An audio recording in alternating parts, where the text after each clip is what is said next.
EDSI's remote succession planning process is very cost effective. It's a fixed fee for service, and it's very time effective in that we can complete the process for one position in 4 weeks or less. So why is succession planning so important? We look at two types of succession. The first one is the transition of ownership. When we look at privately held companies, family-owned businesses, and we look at the transition from generation 1 to generation 2, the failure rate is 60%. Going to generation 3 is a 90% failure rate. So creating the right plan to get the right person with the right skills in place is critical to your organization. The other type of succession planning that's important is when we look at critical positions.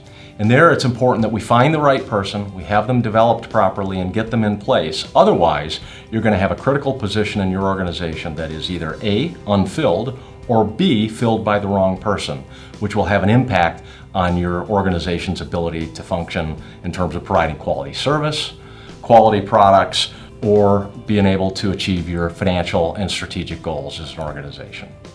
Our remote succession planning process uses 6 steps. The first step is creating a JTA, a job task analysis, where we look at a job and we look at the very specific responsibilities and tasks entailed in that job. Very much a skill assessment of that job.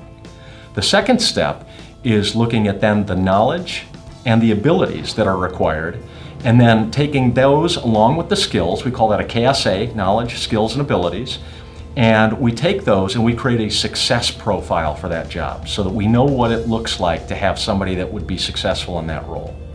The next step is to take 1 to 2 candidates that you have for that position and assess them relative to the success profile, and then to create a gap analysis to figure out where they have holes in their knowledge, skills, or abilities.